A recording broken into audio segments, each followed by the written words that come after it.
Good morning and welcome to the Scotsman.com interview supported by Scottish Development International. Today we're talking FinTech and I'm joined by the new CEO of FinTech Scotland, Stephen Ingledew. Stephen, welcome. FinTech, it's a big word in Scotland at the moment, but to you, what is FinTech? FinTech is the financial services sector embracing new innovations and new technology to deliver better consumer outcomes as well as better things for businesses in the way that they operate. And what is the opportunity for Scotland? Why is Scotland so well placed to become a FinTech hub? It's a real great opportunity for Scotland to become a FinTech hub that's recognised really around the globe. And that's because of our heritage around being a strong, established financial services sector, our history about developing new technologies, an entrepreneurial environment, plus, of course, the academic skills that have been developed through our excellent universities in this country. And what do you see as the scale of the opportunity? You've set a goal of being in the top 5 global fintech hubs by 2020. The clock's ticking. So how do we get there? Yes, very much setting that top 5 aspiration. We're currently in the position around 15th in the world rankings of global fintech hubs. How we get there is by certainly thinking about strategically there is a big opportunity here for both economic growth and creating new jobs, but also then breaking that down into the various sort of measurable steps that we can take over the next 2 years to achieve that overall ambition. And you've used the phrase, I think big, act small, move fast. Now, think big, I understand. Move fast, I understand. Act small seems a little bit out of step. Just explain that to me, please. Yes, whilst there is that very big ambition there about being in the top 5, it's breaking that down into the steps that we need to take over the coming next 3 months, 6 months, 12 months, and then 18 months, 2 years, that gradually move us there. It's not something you can suddenly leap towards. Everything isn't put in place. Despite the fact that technology does allow businesses and our own lives to move much quicker, changing businesses, bringing in new innovations, working with small enterprises does take time really to yield their results. And that's why we had to break that down into small steps to really show what the results will bring about and how they can improve things. And who's important in achieving this ambition? We've got the government and its agencies, we've got business, we've got academia. How is everybody kind of pulling together to reach that goal? I think this is one of the big opportunities in Scotland about how the different parties around the ecosystem, around the environment actually collaborate, how we work together, bringing together those established financial services businesses that have historically done really well and now looking to evolve and change to continue to succeed. The innovations that are coming from the new smaller enterprises who are recognising how technology allows things to be done slightly differently. Mm-hmm.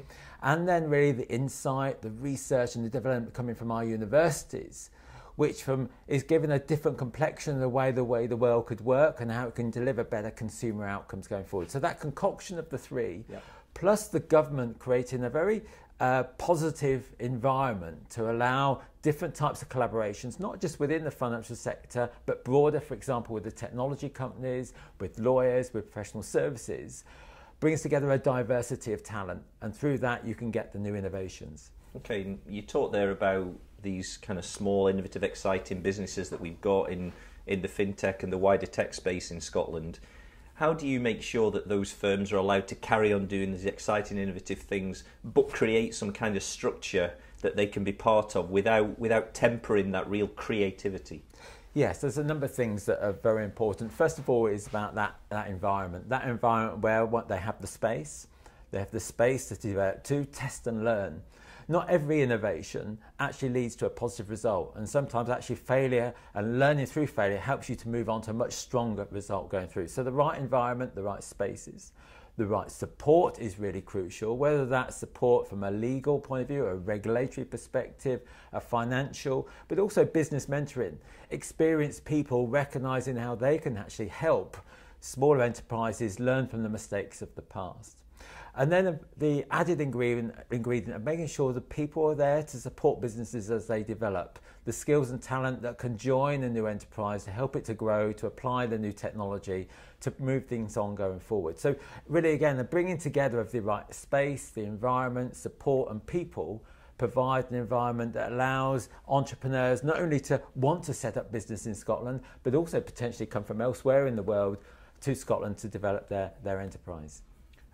So what do you say, what's your elevator pitch to a firm that might want to come to Scotland? If they say we'd like to invest in Scotland, we've got a fintech company here, what's good about Scotland? What do you tell them? Well, first of all, this is already happening in Scotland. We've got some terrific examples across the whole spectrum of what is referred to as fintech, whether that's in the area of payments or in the area of improving consumers' access to financial planning and financial management, the area of data and regulation and security, or the area of really asset management. So the whole spectrum, things are happening here in Scotland already. Secondly, we've got the established organisations that are well established here in Scotland but want to learn.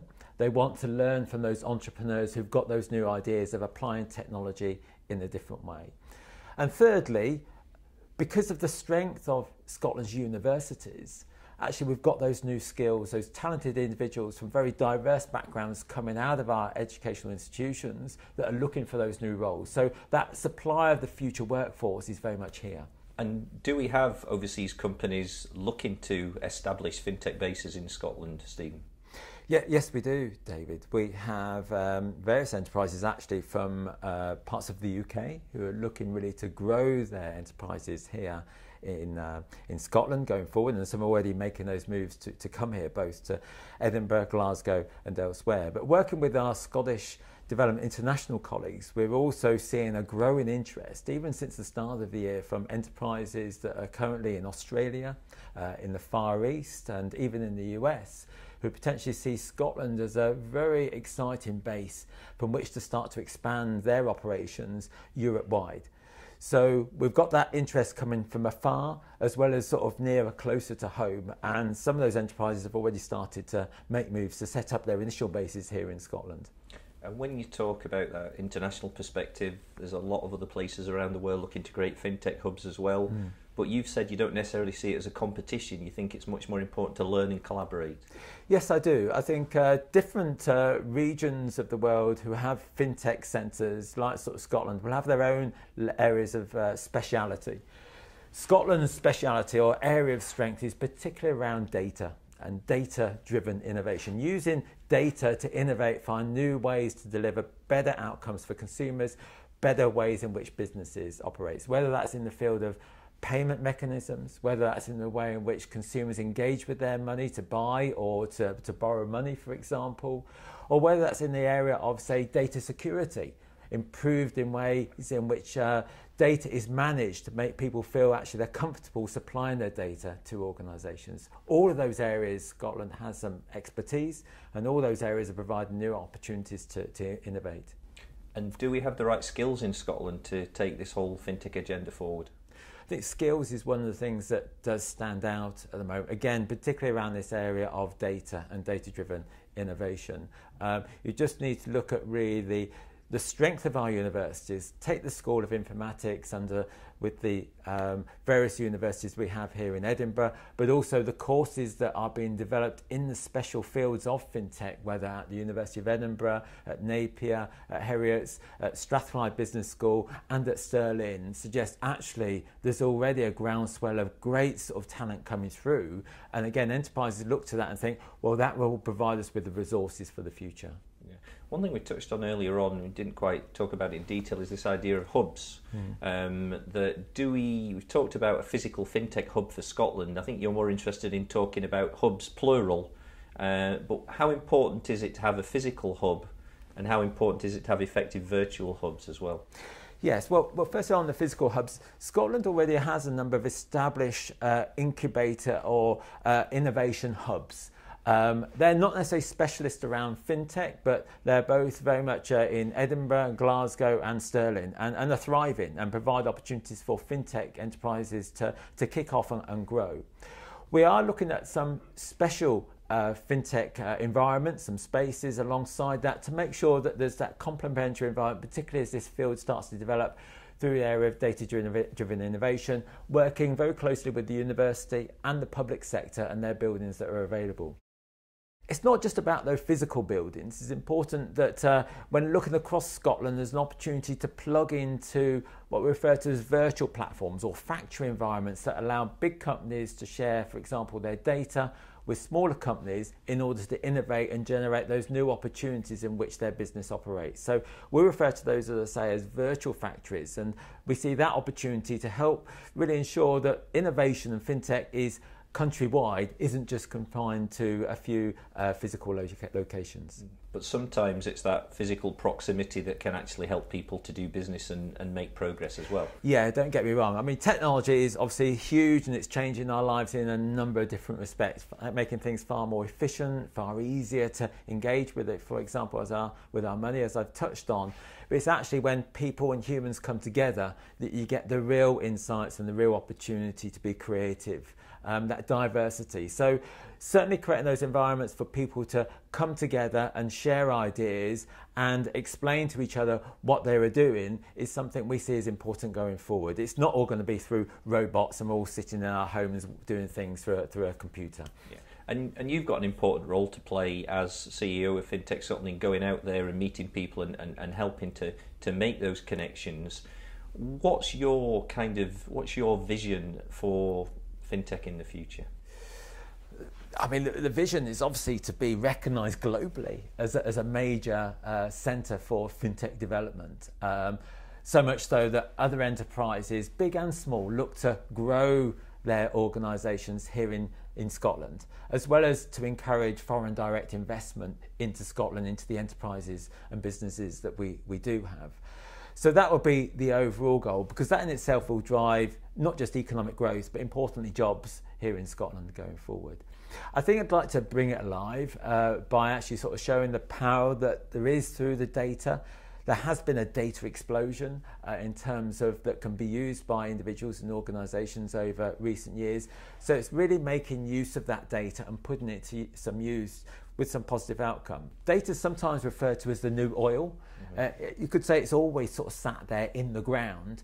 We're now extracting that data out, refining it and putting it into some use, into the different mechanical vehicles that are available, technology, to improve the way in which we go through life to enjoy really the various sort of things, both from a personal point of view as well as over running a business. Now, you've been in post 8 weeks now, Stephen, and they seem to be achieved quite a lot in a short period of time. What are you looking to do short term, maybe in the next 8 weeks, medium term, the next 8 months? And I'm not saying you're going to be here in 8 years, but what's the short, medium and long term vision?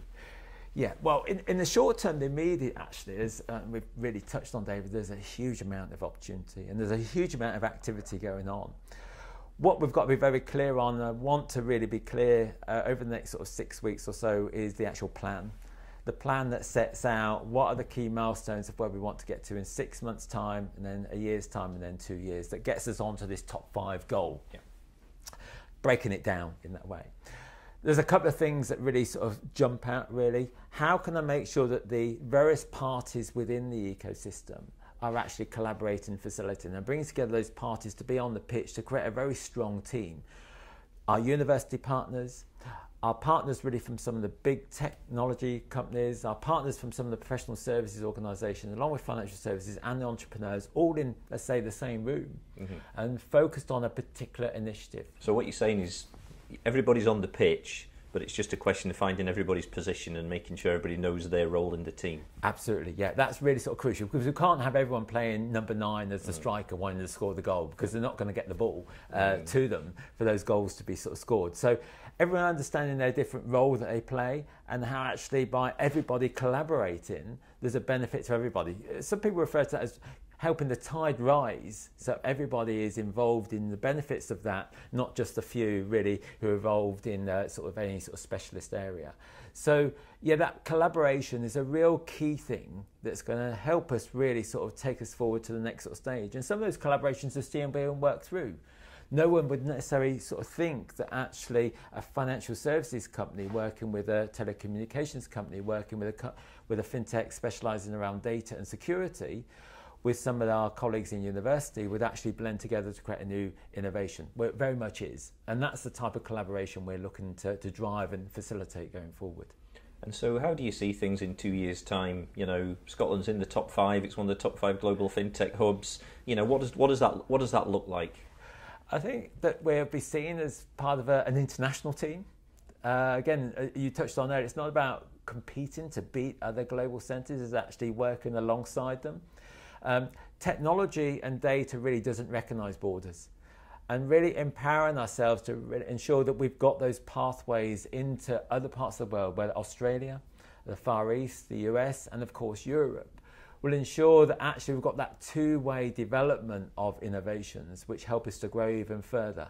So being part of an international team, as well as obviously a strong local team here in Scotland, would be the ultimate sort of ambition where we'd get to. Okay, Stephen, thank you very much. Stephen Ingledew, CEO of FinTech Scotland, thank you, and keep an eye on Scotsman.com throughout 2018. There'll be a big content series on FinTech later this year, so keep an eye open for that. Once again, thank you, Stephen.